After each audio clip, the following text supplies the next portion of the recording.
What if everything you believed about royal titles, about heritage, legacy, and honor, was suddenly turned upside down? Imagine sitting in Buckingham Palace, surrounded by centuries of tradition, when the very thing that defines your public identity is called into question. For most people, titles are just names, perhaps a mark of prestige.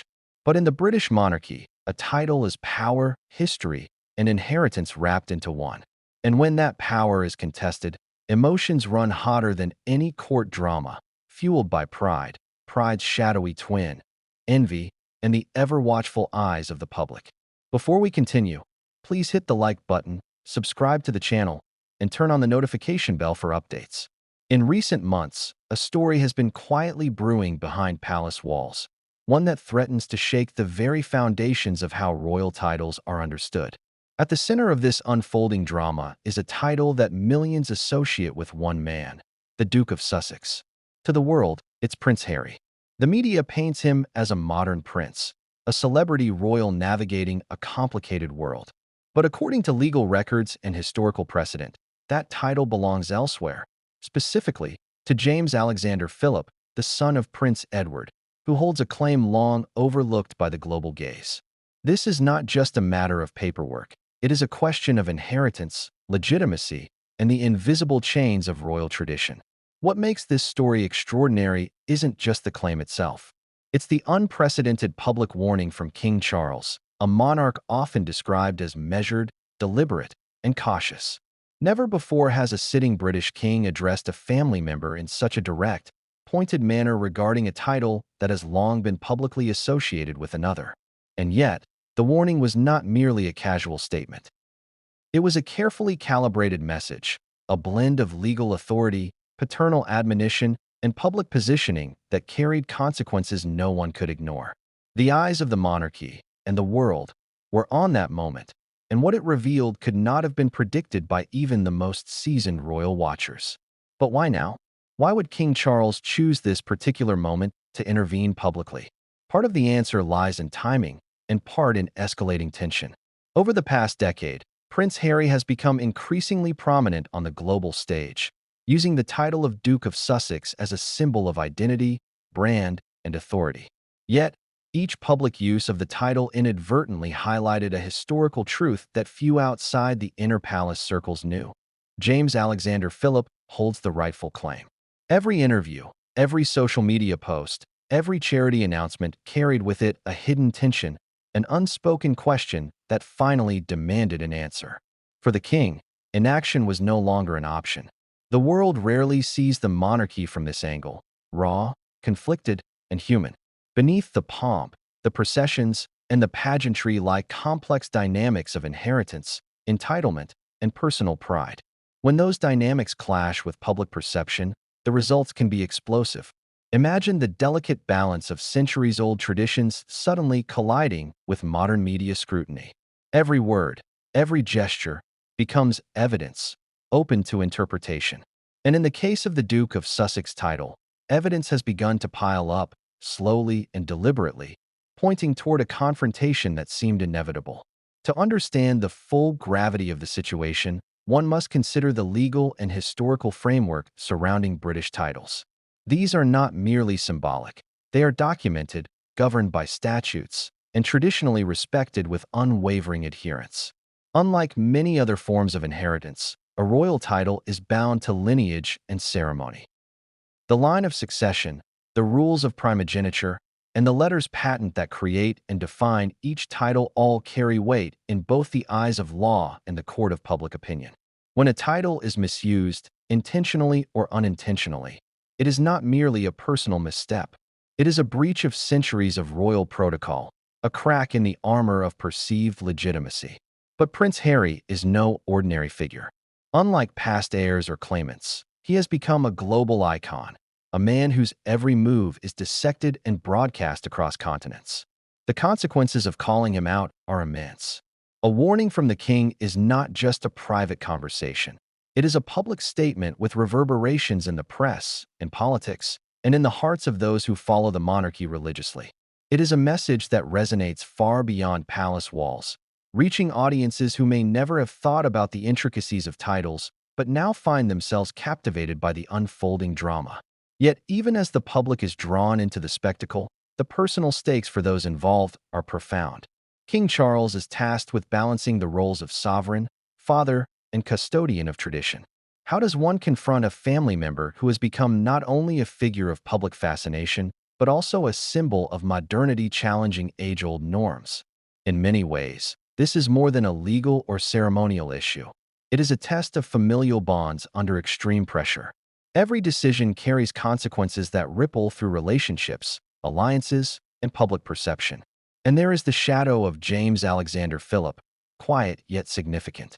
Unlike the global celebrity, James has largely remained out of the spotlight, his life a study in discretion, preparation, and adherence to the structures that govern titles. The contrast between the two, one public, flamboyant, and outspoken, the other private, calculated, and legally grounded, sets the stage for a confrontation that is as psychological as it is public. This tension, invisible to many, is the beating heart of the story, the collision of legacy with persona, law with perception, and history with the modern gaze. The stakes, in other words, could not be higher. This is not a minor dispute over a ceremonial title. This is a story about the very definition of identity, legitimacy, and authority in the modern monarchy. Every choice, every public appearance, every statement from the royal household contributes to a narrative that is unfolding in real time. And as the world watches, the question lingers: will tradition prevail, or will celebrity redefine the rules entirely? In addition to these personal and legal dynamics, the media plays a crucial role. In today's 24-hour news cycle, every leak, every interview, every subtle gesture is magnified, dissected, and repurposed. Rumors become headlines, private admonitions become viral debates, and public perception shifts in a matter of hours. The monarchy, once shielded by formality and controlled access, now navigates a landscape where every interaction is potentially scrutinized by millions. For King Charles, delivering a warning is not simply a matter of protocol. It is a carefully staged message designed to assert authority, shape narrative, and manage perception simultaneously. And then there is the emotional dimension. Family conflicts are rarely clean or simple. In this case, the emotional currents are as complex as the legal ones. Pride, guilt, ambition, and loyalty all swirl beneath the surface, influencing decisions in ways the public may never fully see. The king's warning is, at its core, an attempt to steer not just legal compliance, but also emotional comportment, a message designed to remind a family member of both responsibility and consequence. It is, in short, an act of measured drama, played on a stage of unparalleled scrutiny. The intrigue intensifies when one considers the timing of the warning. It did not emerge in isolation. It is the culmination of months, if not years, of internal discussion, careful observation, and strategic maneuvering. Every public appearance by Prince Harry, every charitable initiative, every media interview was observed not only for content, but for subtext. Patterns emerged, tensions escalated, and finally, the moment arrived when silence was no longer tenable. The king's intervention, once private, became a matter of public record, a signal to the world that even within the royal family, boundaries are enforced and tradition matters. At the same time, this story invites the public to consider broader questions about legacy, entitlement, and justice. Who has the right to a title? How do we reconcile public perception with legal truth? And perhaps most provocatively, what does it mean when a global figure challenges the very rules that govern his own identity? These are questions that go beyond the palace walls, touching on universal themes of inheritance, responsibility, and the tension between personal ambition and collective norms. As the stage is set for the unfolding drama, it is important to recognize the extraordinary convergence of factors at play. Legal precedent, public scrutiny, familial loyalty, emotional stakes, and historical legacy all intersect in ways that make this situation uniquely compelling. And while many may focus on the spectacle, the true story lies in the hidden currents, the letters, the warnings, the private conversations that have brought the monarchy to this point. It is in these unseen details that the drama derives its depth, its tension, and its undeniable power to captivate. But what came next would change everything. and no one saw it coming. A private conversation became public knowledge, a legal nuance transformed into a headline, and a family dispute turned into a story that would hold the world's attention. The Duke of Sussex, the rightful heir, and the monarch himself were now caught in a web of history, law, and emotion. A web that promised to unravel in ways no one could predict. What does a title really mean? It's a question that seems simple, almost rhetorical, but in the halls of Buckingham Palace and the corridors of history, it carries weight heavier than gold. A title is not just a name. It is a contract with history, a symbol of authority, and a key to a lineage that stretches back centuries. The Duke of Sussex title, in particular, is far more than a ceremonial label. It represents centuries of tradition, rules of succession, and a delicate balancing act between privilege and responsibility. And yet, today, it has become a lightning rod for controversy, a symbol of tension between public persona and legal reality. To understand why this title matters so deeply, we need to travel back in time. The British monarchy is built on a complex lattice of inherited titles, each tied to laws, letters patent, and historical precedent. These titles were not granted lightly. They were, and still are, conferred with intention, often designed to reinforce alliances, reward service, or preserve the hierarchy of power. When a title is misused or claimed incorrectly, it's not merely a faux pas. It's a breach of centuries of codified tradition. Every public appearance, every mention in the media, every signature under a charitable initiative that uses the wrong title becomes evidence in a historical ledger of legitimacy. The Duke of Sussex title was created in 1801 for Prince Augustus Frederick, a younger son of King George III, and it carries with it not only prestige but a documented line of inheritance. Unlike many other titles that fade into history or merge through marriage, this one is highly specific in its succession rules. Letters patent clearly define who may hold the title and under what circumstances. There is no ambiguity, at least in legal terms. And yet, ambiguity appears when public perception diverges from historical reality. To the world, Prince Harry has long been the Duke of Sussex. But legally, the story is far more complicated. Here's where it becomes fascinating. James Alexander Philip, the son of Prince Edward, is the rightful heir to the title.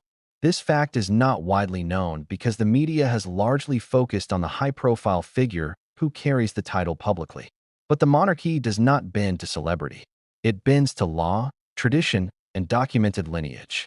Every advisor in the palace understands this. Every historian could trace the legal paper trail. And King Charles, trained in the subtleties of the institution, sees the stakes in ways the public cannot yet appreciate. Think about that for a moment. Imagine carrying a title that has been recognized globally, used in interviews, charity work, and international events, only to be told that legally, it has always belonged to someone else. What would that feel like? Pride and identity can intertwine so tightly with a title that the correction is not just administrative, it's deeply personal. It challenges the very notion of self, especially when the public has celebrated you as the title holder. But let's not forget that titles are also symbols of responsibility. They are not simply decorative badges. A title comes with expectations, public service, charitable work, diplomatic awareness, and, crucially, adherence to precedent. The Duke of Sussex has been a public figure for decades, navigating global media, advocating for causes, and embodying a modern interpretation of royal responsibility. Yet each act, each initiative, raises a question. Is he acting as the rightful duke, or as someone who has assumed a title outside legal bounds? The distinction is subtle but critical. This is where tension brews. The contrast between perception and reality has created a quiet storm. On one side, there is Harry, charismatic, beloved by many, and undeniably influential. On the other, James Alexander Philip, legally grounded, largely private, and fully aware of his rightful claim. The collision of these two figures is not just a personal drama. It's a clash of history against modern celebrity, law against influence, tradition against media spectacle. You might be wondering, why hasn't this issue come to public attention sooner? Part of the answer lies in royal discretion. The monarchy has always operated on layers of privacy and internal communication. Disputes are often settled behind closed doors, documented in private letters or sealed conversations. But when a family member steps into the global spotlight and uses a title in ways that generate public perception, private resolution becomes increasingly difficult. Silence can no longer preserve legitimacy when public misperception is spreading like wildfire. Here's another twist. While James Alexander Philip is the rightful heir, he has not yet taken overt public action to reclaim the title. This restraint adds layers to the drama. In many ways, the rightful heir remaining in the shadows intensifies the conflict. It forces the monarchy and the public to grapple with questions about fairness, visibility, and authority. If someone does not assert their claim, does that weaken their entitlement? Or does the law and history remain unshakable regardless of public recognition? Now consider King Charles's perspective. As sovereign, he must protect both the institution and the legal framework it relies on. Allowing a misalignment between public perception and legal reality to persist is not a trivial issue. It undermines the integrity of succession and the credibility of the monarchy. This is not about personal animosity or favoritism. It is about safeguarding centuries of tradition while navigating an era of unprecedented media scrutiny. Every word in his public warning is calculated, every gesture deliberate. The message is clear. The Duke of Sussex title belongs where history and law dictate, and any deviation cannot go unaddressed. But there's a human element too. Beyond legality and public perception, there is pride, ego, and emotion. For Prince Harry, being confronted with a reality that contradicts his public identity is jarring. Imagine dedicating yourself to a title in the public eye, only to face a subtle but firm admonition from the king. What does one do when personal ambition clashes with institutional truth? How does one reconcile public admiration with private correction? These are questions that go beyond law. They strike at the core of identity. It's important to remember that titles also carry symbolic value for the monarchy itself. The line of succession, the continuity of historical precedent, and the symbolic weight of each role are critical to maintaining the monarchy's structure. A title is not just a name. It is a pillar that supports centuries of tradition. When a pillar is challenged, the structure trembles. King Charles's public warning is a reinforcement of that pillar, a signal to both family and world that tradition cannot be overshadowed by fame, no matter how compelling the narrative. And yet, there is an irony. The world often conflates title with merit, fame with legitimacy. Prince Harry's global platform has made him synonymous with the Duke of Sussex in the minds of millions. Media narratives have framed him as the modern embodiment of the title, often ignoring historical precedent. This divergence between perception and law is the exact tension that fuels the drama. How do you correct a global misunderstanding without undermining the dignity of the individual? How do you balance empathy, authority, and legality in a scenario where every action is scrutinized by billions? So, what does this mean for the monarchy, for the family, and for the public who watches in rapt attention? It means that every decision, every statement, and every public appearance becomes a calculated move in a larger narrative. The king's warning is just one piece of a complex puzzle involving legal nuance, familial loyalty, historical precedent, and the unrelenting gaze of the media. And as with any well-orchestrated drama, the true stakes are often invisible until the climax approaches. But here's where the story gets even more compelling. The Duke of Sussex title is not just a label. It is a symbol of identity, power, and legacy that spans generations. Its rightful heir has remained largely in the shadows, observing, calculating, and waiting. And as King Charles steps forward to deliver a message that blends law, authority, and personal admonition, the stage is set for a confrontation that could redefine how titles, identity, and fame intersect in the modern era. Every piece of this puzzle, the history, the law, the personalities, the public perception, converges to create a moment of tension unlike anything seen before. The Duke of Sussex title is more than a word. It is a battleground where tradition collides with celebrity and where the past challenges the present. And as the world watches, the question lingers: who truly holds the power behind a name?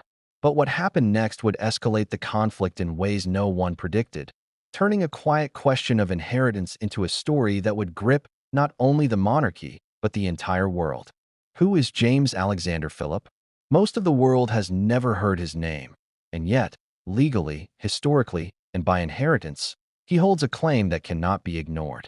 Unlike the globally recognized Duke of Sussex, James has lived a life mostly outside the media glare, largely unknown to the public who associates the title exclusively with Prince Harry. But this is precisely what makes his story compelling.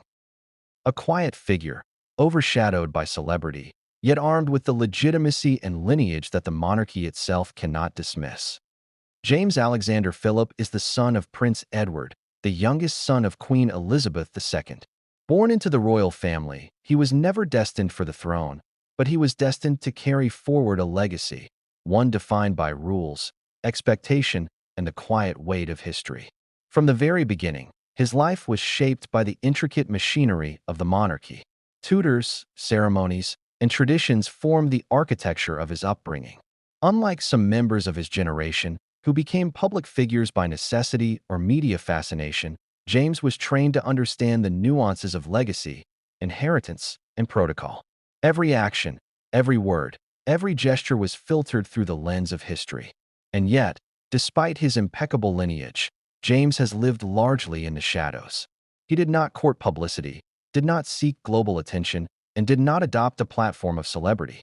To many, this may seem like a disadvantage, but within the monarchy, discretion is a form of power. Visibility can be a double-edged sword. Those who are constantly in the spotlight risk distorting the perception of their role, while those who operate quietly maintain control over the narrative, even if the world doesn't notice. James has mastered this art, and it is this mastery that has given him a quiet but undeniable authority over the title he is destined to inherit. But why has James remained in the shadows for so long?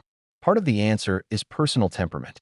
Unlike Harry, whose charisma and willingness to engage with the public have made him a household name, James is deliberate, measured, and deeply aware of the responsibilities that accompany privilege. He understands that titles are not merely decorative, they are instruments of legacy. And to claim a title prematurely, to step into the limelight before the legal and historical framework is acknowledged, would risk undermining that legacy entirely. This deliberate restraint sets the stage for tension. Here is a young royal, the rightful heir, observing as a title that belongs to him becomes synonymous with someone else. And yet, he has not publicly challenged it, at least not in ways visible to the world. That restraint is strategic, rooted in patience, law, and an understanding of the delicate dance that is royal life. But the longer this discrepancy exists in public perception, the more pressure builds. Each time Harry introduces himself with the Duke of Sussex title, every media headline that cements the association, the weight of the truth grows heavier, and the stage is set for a confrontation. James' background is meticulously grounded in both education and awareness of royal law. From a young age, he was immersed in the intricacies of inheritance, succession, and protocol. Tutors explained not just etiquette but legal precedent, historical disputes, and the significance of letters patent. Every royal figure is trained in public image, but James received additional emphasis on the importance of lineage and title, a preparation that would serve him well as tensions over the Duke of Sussex title escalated. And yet, there is a human story beneath the legal and historical framework. Being the rightful heir to a title that has been publicly associated with another carries emotional weight. Pride, frustration, patience, and anticipation all intertwine.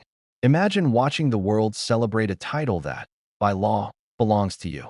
Imagine knowing every move, every speech, every charity event is a reminder that perception has overtaken reality. It is a peculiar form of invisibility, one that is both frustrating and powerful. James has learned to navigate it with precision, knowing that timing and strategy will ultimately determine the outcome. Family dynamics add another layer of complexity. Prince Edward, James' father, is not only a figure of authority, but also a mediator within the family. He understands the pressures of public life, the nuances of inheritance, and the importance of maintaining unity while upholding law and tradition. His guidance has been instrumental for James, providing both insight and protection as the young heir learns to navigate the delicate terrain of royal expectation. Within the family, James is respected for his discretion and knowledge, but the outside world remains largely unaware of his presence. The contrast between James and Harry could not be more pronounced. Harry is public, outspoken, and charismatic, a modern prince who commands attention and commands headlines. James is private, strategic, and measured, a traditionalist who embodies the silent strength of lineage. This contrast amplifies the tension. The world sees Harry as the Duke of Sussex, but behind the scenes, the rightful claim rests with someone who has neither sought fame nor invited attention. It's a quiet imbalance, one that is now becoming impossible to ignore. And then there's the legal dimension. Titles are not simply symbolic. They are governed by laws that date back centuries. Letters patent, succession rules, and historical precedent define who can rightfully hold a title. James' claim is not hypothetical. It is grounded in these documents, verified by legal advisors and historians.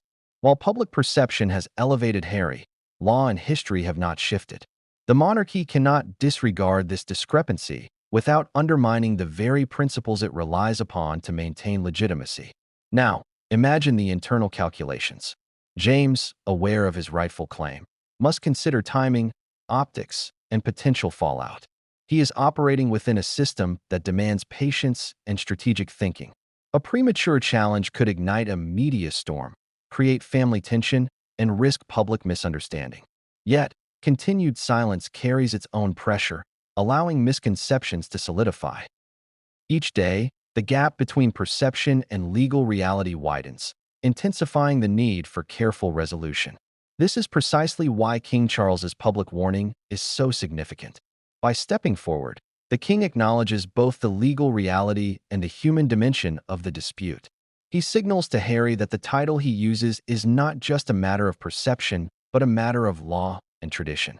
At the same time, the warning reinforces James' position, subtly validating his claim without thrusting him into immediate public conflict. It is a masterful balancing act, designed to assert authority, maintain family cohesion, and prepare the world for the eventual resolution. But James' story is not just about patience and law. It is also about identity. To inherit a title is to inherit history, responsibility, and a role that defines your public and private life. It is a gift, a burden, and a measure of legacy. James carries this knowledge with him every day, understanding that the resolution of this dispute will not only affect him personally, but will ripple across the monarchy and its perception worldwide. It is a responsibility few can fully comprehend, and one that few outside the palace walls even realize exists. And then there is the question that drives the narrative forward. What will James do next? Will he remain in the shadows, letting perception and celebrity dominate for the time being? Or will he assert his claim in ways that force a public reckoning? The tension is palpable. Each passing day without resolution increases the stakes, intensifies scrutiny, and heightens anticipation. The world may not know his name, but James Alexander Philip now sits at the center of a storm that could redefine the narrative of the Duke of Sussex title forever. What comes next is impossible to predict. Will tradition prevail over celebrity? Will law and lineage assert themselves publicly? Or will the pressures of fame, family, and media converge to create an outcome no one expected? The stage is set, the players are in position, and the first real moves in this high-stakes drama are about to unfold. But what happened next would push this quiet figure into the heart of the storm, forcing the monarchy, the media, and the world to confront a question that had long been ignored. Who truly holds the power behind a name? How does someone come to use a title that was never legally theirs? It's a question that has perplexed royal watchers, legal experts, and the public alike. To the world, Prince Harry has long been the Duke of Sussex. From red carpet appearances to charity galas, from television interviews to royal engagements, he has carried the title with confidence, authority, and unmistakable charisma. The problem is, legal history and lineage tell a very different story. And the gap between perception and reality has set the stage for one of the most extraordinary conflicts in modern royal history. Let's start with the timeline. In 2018, Prince Harry was officially granted the title of Duke of Sussex by Queen Elizabeth II upon his marriage to Meghan Markle. It was a moment celebrated across the globe, a ceremonial bestowment that seemed to settle the matter definitively. For most people, the title now belonged to Harry, and his use of it seemed indisputable. Publicly, he was the Duke, Meghan was the Duchess, and the world watched with fascination as the couple navigated life under the weight of centuries of tradition and global scrutiny. But here's the nuance that often goes unreported. The title, while granted for Harry's lifetime, carries layers of legal complexity. British peerage laws, succession rules, and letters patent define not just who can be called a duke, but under what circumstances. The inheritance of a title, especially in the context of family hierarchy, is bound by centuries of tradition. And therein lies the controversy. The title of Duke of Sussex, in a strictly legal and historical sense, is associated with the lineage of James Alexander Philip, the son of Prince Edward. In practice, Harry has been using a title that the law and precedent arguably tie to someone else, creating a subtle but profound conflict between legality and public recognition. This conflict is not purely academic. Every time Harry appears in public as the Duke of Sussex, he is reinforcing a perception that diverges from historical reality. Media coverage, public speeches, and charitable engagements all amplify the association. Millions of people around the world now automatically connect the title with him. It's a modern phenomenon, the blending of identity and brand. Harry is not just a prince. He is a public persona whose recognition is intertwined with the title. And therein lies the problem. When perception eclipses legality, the quiet authority of lineage and history is challenged, and that is precisely what King Charles sought to address in his public warning. The emotional and psychological dimensions are just as significant. For Harry, the title is more than a name. It is a symbol of status, responsibility, and identity. He has invested years in creating a public persona around it. From charitable foundations to international speaking engagements, the Duke of Sussex is a brand as much as a designation. And with that brand comes a subtle sense of ownership, a belief that the title is an integral part of his personal and professional identity. Confronting the legal reality threatens not just public image, but personal identity. And let's not ignore the human contradictions here. Harry is a figure who has often spoken about fairness, justice, and integrity. He has advocated for transparency, personal freedom, and doing what is right. Yet, in using a title that, according to lineage, belongs to someone else, a contradiction emerges between principle and practice. It's a tension that has fascinated historians, legal experts, and royal commentators alike. A modern prince navigating ancient rules, personal ambition intersecting with historical legacy. The media's role in this saga cannot be overstated.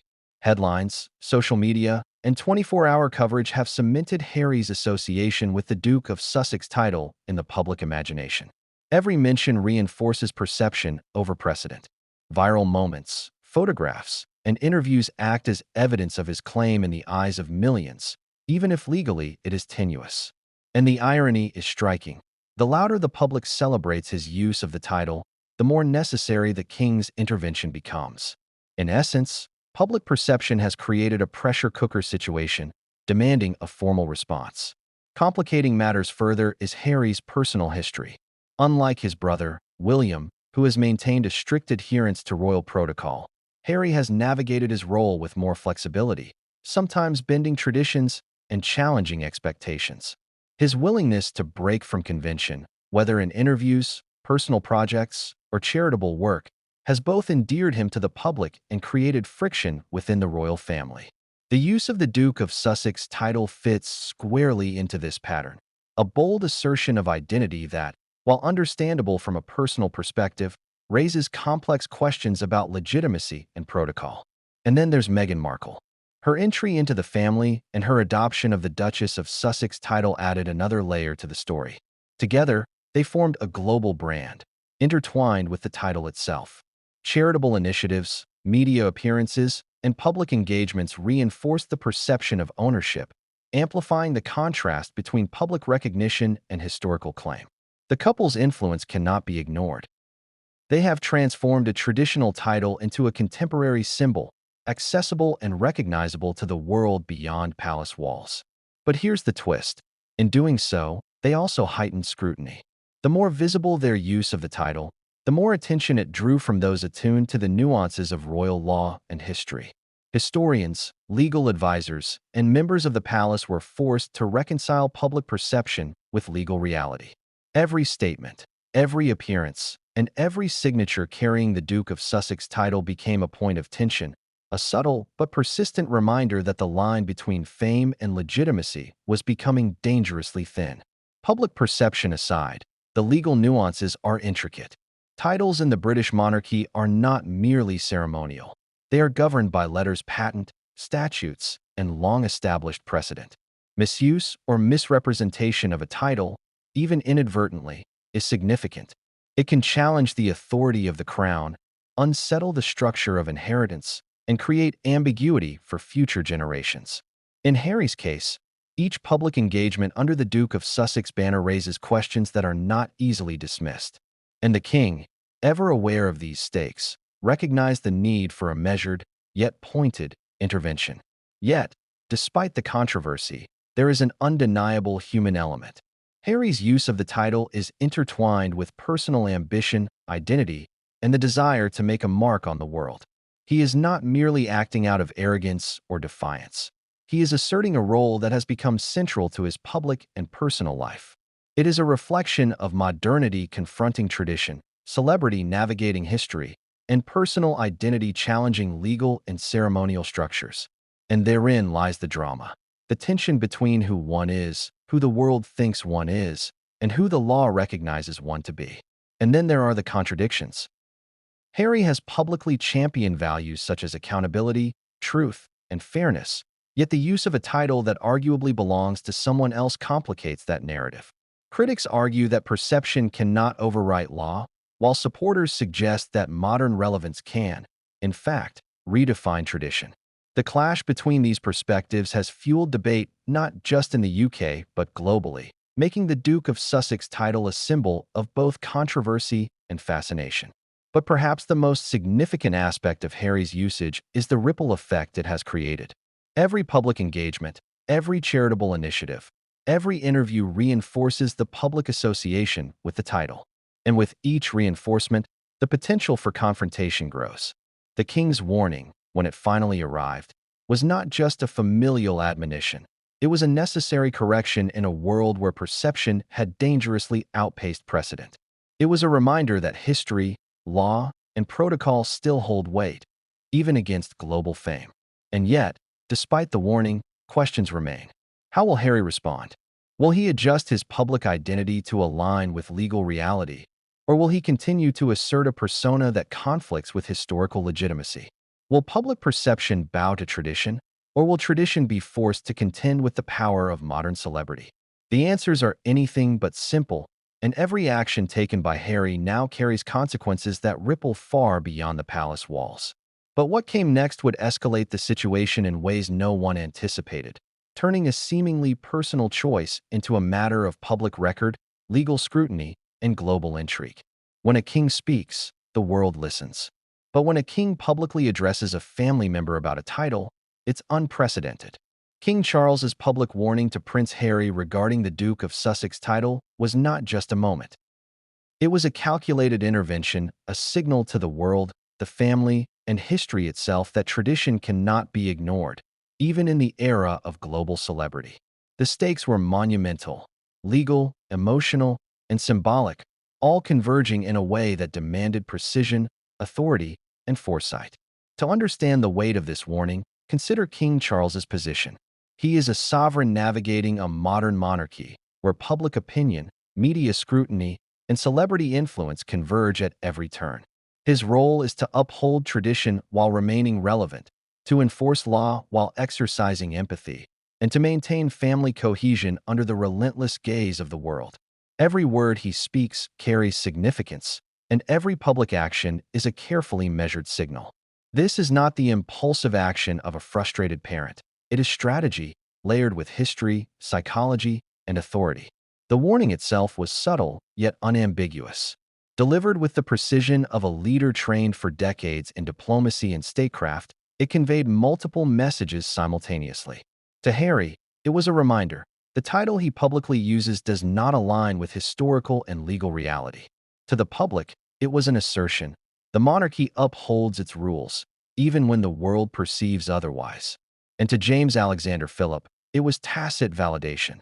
The rightful heir's claim is recognized at the highest level, even if it has remained unspoken publicly. This is where King Charles's mastery becomes evident.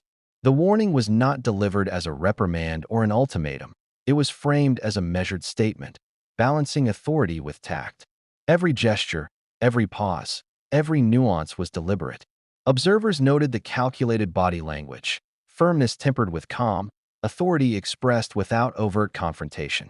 In the monarchy, symbolism is everything, and the king's approach was a lesson in how power is conveyed subtly yet effectively. The timing of the warning was equally strategic. It did not emerge spontaneously. It was the culmination of months of observation, consultation, and consideration. Advisors, legal experts, and family confidants had briefed the king on the growing discrepancy between public perception and historical reality. Each public appearance by Harry, each media engagement, each international initiative reinforced the association with a title that legally belonged to another. The king recognized that silence was no longer viable. The public needed clarification, the family needed alignment, and tradition demanded correction. Emotionally, the warning was fraught. Addressing a family member publicly about a sensitive issue is always risky. Pride, ego, and history intertwine, and the risk of backlash is high. Yet King Charles understood the stakes. Allowing the discrepancy to continue could undermine both family authority and institutional credibility. It was not just about a name. It was about precedent, legitimacy, and the integrity of the monarchy. The warning was a protective measure, safeguarding not only history but also the structure of succession and the perception of fairness within the family. Consider the duality of the message. On one hand, it reaffirmed the king's authority. Tradition and law cannot be overridden by popularity or media attention. On the other hand, it acknowledged the human dimension. Harry, as a son and family member, was given the opportunity to understand and correct the course without immediate confrontation or public conflict. This balance, between firmness and empathy, is rare in any context, and especially rare within a family under global scrutiny. The content of the warning was carefully worded. Phrases were chosen to convey both fact and subtle persuasion. Legal terminology intersected with emotional resonance. Historical references reminded Harry and observers of the lineage and precedent at stake. Each sentence reinforced the principle that titles are not merely symbolic. They are instruments of inheritance, legacy, and responsibility. And yet, the king's delivery avoided overtly public shaming, instead leveraging authority through subtlety, nuance, and presence. There were also layers of strategy embedded in the timing and framing. By addressing the issue publicly, King Charles effectively preempted media speculation and potential misinterpretation. The warning could not be reframed as a personal dispute or a private family disagreement. It was a matter of institutional principle, communicated to ensure clarity and protect the integrity of the monarchy. This is where the calculus becomes fascinating. Every public intervention serves multiple purposes, influencing perception, guiding behavior, and reinforcing structure simultaneously. The reaction within the palace was complex. Advisors understood the significance of the king's approach. Senior family members recognized both the necessity and the subtle brilliance of the intervention. Legal experts noted that while the warning did not immediately alter public behavior, it set a precedent that could have long-term ramifications. And for James Alexander Philip, the rightful heir, it was an acknowledgement, a quiet confirmation that his claim had been recognized at the highest level without triggering public confrontation. Emotionally, the king's decision carried risk. Addressing a high-profile family member about a sensitive legal and historical issue could provoke resistance, defensiveness, or public backlash. Yet the warning was not simply reactive, it was proactive. King Charles anticipated potential pushback, prepared counternarratives, and calibrated the delivery to maintain authority without alienating key stakeholders. It is a delicate balance, one that requires a deep understanding of both family dynamics and public perception. The warning also reinforced a central truth: perception alone cannot redefine history. In the age of global media, where celebrity often eclipses law, King Charles's intervention was a reminder that titles, inheritance, and tradition carry weight beyond public opinion. This is a lesson in the enduring authority of institutions. No matter how influential or charismatic a figure may be, certain principles remain non-negotiable. In this case, the Duke of Sussex title is a tangible symbol of that principle. But the drama is not limited to the institutional level. The warning has personal ramifications for Harry, whose public identity is intertwined with the title. It forces a reckoning between self-perception and legal reality, between public acclaim and historical precedent. Every choice he makes in the aftermath, whether to adjust his public persona, assert independence, or negotiate behind the scenes, carries consequences that ripple across family, media, and public perception. The king's message has introduced a new dynamic into an already complex situation, a call for alignment between personal identity, public perception, and historical truth. The warning also had subtle psychological impact. By framing the message as a measured admonition rather than a confrontation, King Charles encouraged reflection rather than immediate defiance. Harry is a complex figure, prideful, media-savvy, and deeply aware of his global influence. The king's approach required him to confront the reality of lineage without triggering public conflict, to balance ego with duty, and to navigate the tension between personal identity and institutional authority. It is a challenge that few outside the palace can fully comprehend. Public reaction was immediate, though nuanced. Observers noted the rarity of such a direct intervention from a reigning monarch. Analysts debated both the legality and the emotional subtext. Media outlets speculated on the potential fallout, while commentators highlighted the skillful execution of the king's strategy. And behind the headlines, advisors prepared for potential outcomes, recognizing that this warning could mark a turning point in the narrative surrounding the Duke of Sussex title. Yet, despite all this planning and precision, uncertainty remains. How will Harry respond? Will he realign his public identity to match legal reality, or will he push back, challenging authority and tradition? How will the family dynamics shift, and what role will James Alexander Philip play in the unfolding story? Every decision now carries amplified weight. Every action will be scrutinized, and every moment is a potential turning point in a saga that blends law, legacy, and personal ambition. And then, of course, there is the media lens. In a world where every word, every gesture, and every nuance is amplified globally, the king's warning serves not only as a familial correction, but also as a public lesson. The monarchy remains grounded in principle, tradition, and historical legitimacy, even in an age dominated by celebrity and perception. Yet this also means that the next steps, Harry's response, James' decisions, and the family's internal negotiations, are under unprecedented scrutiny, setting the stage for a confrontation that the world cannot ignore. But what came next would escalate the situation beyond strategy, beyond media speculation, and into a realm of conflict, negotiation, and revelation that no one anticipated, forcing the family, the monarchy, and the public to confront a truth that had long been quietly simmering. What happens when centuries-old tradition collides with modern interpretation?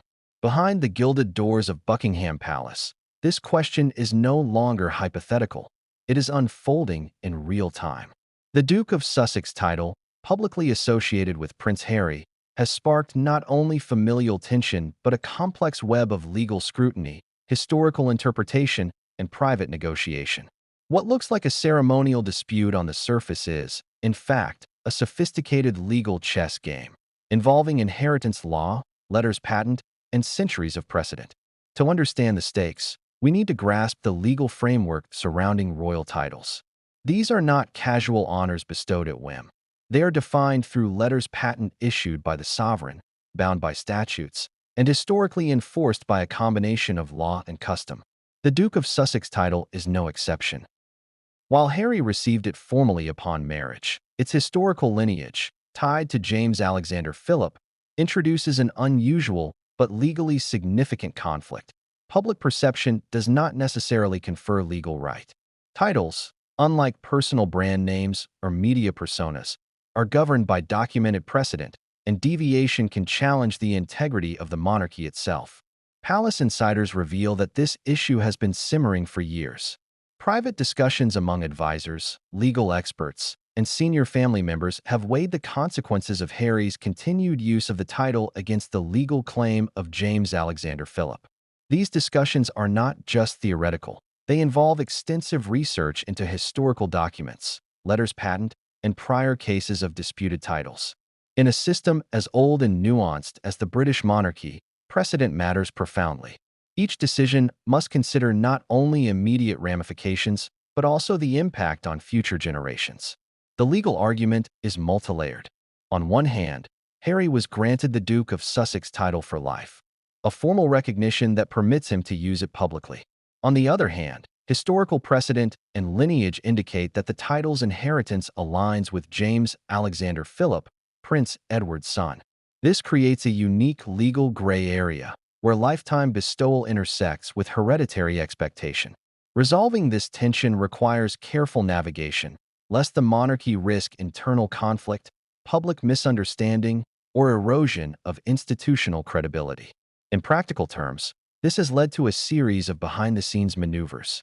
Legal counsel has been consulted to interpret letters patent and historical records.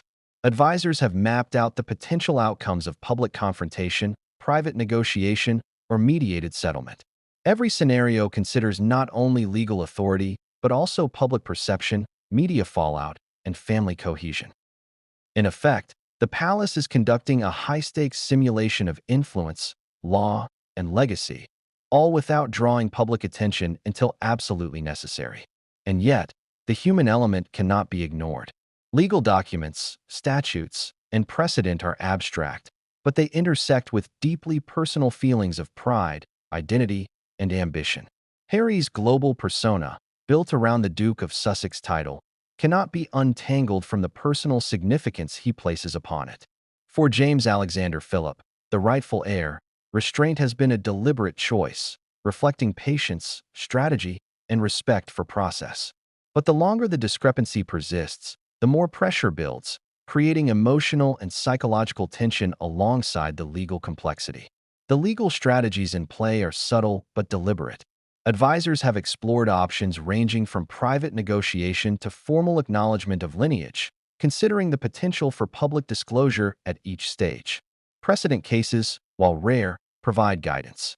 For instance, disputes over titles in the 19th and early 20th centuries demonstrate how the monarchy has balanced law, family loyalty, and public perception.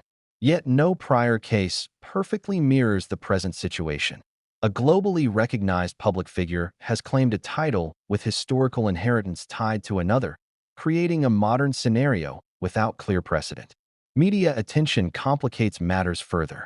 Every leak, rumor, or public statement has the potential to influence perception, which, in turn, can pressure legal and familial decisions. The palace operates in a delicate balance. It must maintain discretion to protect the integrity of proceedings while anticipating how information will be interpreted externally. A single misstep could inflame public opinion, misrepresent legality, or destabilize family relations. It is a high-wire act, performed under the most intense global scrutiny imaginable. Behind the scenes, documents are being scrutinized with extraordinary precision. Letters patent are dissected line by line, tracing language that defines eligibility, succession, and legal authority. Historians analyze lineage, comparing genealogical records against contemporary claims. Legal experts weigh potential consequences of either enforcing or challenging usage of the title. Every nuance, every clause, every historical precedent becomes a critical piece of the puzzle, shaping decisions that will reverberate for decades. Yet this is not simply a matter of paperwork. Legal battles within the palace have emotional resonance. Advisors recognize that even a strictly legal resolution could provoke friction if not handled with sensitivity. Pride, ego, and public image intersect with law, creating a delicate ecosystem where missteps could trigger familial conflict or public controversy. The king's warning, therefore, is both a strategic and emotional maneuver, a way to assert authority while managing relationships, aligning perception with legality without igniting open confrontation. Tension escalates when considering enforcement. Legal acknowledgement of James Alexander Philip's claim is straightforward on paper, but fraught with practical implications. Would public clarification require media announcements? Could it provoke legal challenges or backlash? Would Harry resist, complicating resolution? Each scenario carries consequences, and every decision must anticipate the interplay between law, tradition, and global perception. The stakes are amplified by the symbolic significance of the Duke of Sussex title. It is not merely a name. It represents centuries of tradition, institutional authority, and historical continuity. Any deviation risks not only immediate conflict, but the long-term integrity of succession, inheritance, and monarchy perception. For King Charles, advisors, and the family, legal resolution is inseparable from maintaining legitimacy and authority, both internally and externally. And yet, despite the meticulous planning and analysis, unpredictability remains. Harry is a public figure with global influence, capable of shaping perception in ways that challenge both law and tradition. James Alexander Philip, patient and observant, remains a quiet but authoritative figure in the background. The king, strategic and measured, has made his position clear, but how the pieces will align in practice remains uncertain. Every day introduces new variables: public commentary, media leaks, social media amplification, and personal reactions. This is the essence of the palace legal battle, a collision of history, law, family, and media influence, each exerting pressure on the others. The title of Duke of Sussex has become a symbol of tension between tradition and modernity, law and perception, personal identity and institutional authority. Resolving this conflict requires more than legal expertise. It demands diplomacy, foresight, and an understanding of human behavior under pressure. But what happened next would transform the dispute from a carefully managed legal negotiation into a public drama, drawing the eyes of the world into a conflict that had been quietly escalating behind palace doors for years. The moment King Charles's warning went public, the world erupted. Headlines flashed across screens worldwide. Royal rift exposed. Duke of Sussex controversy escalates. Monarch versus prince. Title dispute revealed. Social media exploded with opinions, memes, and debates, each contributing to a global conversation that blurred fact, speculation, and emotion. The palace, long accustomed to media scrutiny, now faced an entirely new challenge: controlling perception in real time while the stakes of legitimacy and lineage hung in the balance. The public reaction was intense and multi-layered. For many, Prince Harry had long symbolized modernity within the monarchy, a prince who broke norms, embraced personal freedom, and championed causes with global resonance. To see him confronted over a title that the world had come to associate with him created confusion, sympathy, and, in some cases, outrage. Fans and royal watchers debated fiercely. Was the king overstepping, or was tradition and law being rightfully defended? The intensity of these reactions revealed a central truth. Public perception had solidified Harry as the Duke of Sussex in the minds of millions, regardless of historical or legal reality. Media outlets quickly framed the narrative in dramatic terms. Newspapers published speculative accounts of palace meetings, alleged disagreements, and private conversations. Television networks ran 24-hour coverage dissecting every nuance of the king's warning, Harry's public responses, and the implications for the monarchy. Online platforms amplified the drama further, with influencers, commentators, and ordinary users weighing in, creating a cacophony of opinion that shaped public understanding even before any official statement could be clarified. One of the most striking aspects of the media storm was the polarization it generated. On one side were those who championed Harry, celebrating his global influence and public persona. To them, the warning seemed like an unnecessary assertion of authority, a clash of old-world hierarchy with contemporary relevance. On the other side were traditionalists and legal purists, who emphasized historical precedent, lineage, and the sanctity of royal titles. The divide was not just about a name. It became a proxy for deeper questions about monarchy, modernity, and cultural values. Social media played a unique role. Platforms like Twitter, Instagram, and TikTok allowed instantaneous dissemination of opinions, memes, and analysis. Every snippet of news was dissected, commented upon, and amplified. Some commentators praised the king's intervention as a measured defense of tradition. Others mocked the monarchy for appearing rigid or out of touch. The virality of the discussion meant that every move Harry, James, or the king made would be scrutinized, commented upon, and interpreted across multiple cultural contexts. The court of public opinion had become a powerful, unpredictable actor in the unfolding drama. Interestingly, the media storm also revealed gaps in public knowledge. Few understood the intricate legalities and historical nuances underlying the Duke of Sussex title. Many assumed that public usage automatically conferred legitimacy. Journalists, often focusing on sensationalism, simplified the narrative: king versus prince, title controversy, royal showdown. In doing so, they inadvertently amplified the tension, creating pressure for both the family and advisors to respond carefully. Misinterpretation, once limited to gossip, now had the potential to influence global perception of the monarchy. Public sentiment varied geographically as well. In the United Kingdom, debates often reflected deeper cultural conversations about monarchy, tradition, and fairness. In the United States and other countries, coverage emphasized Harry's celebrity status, philanthropic work, and global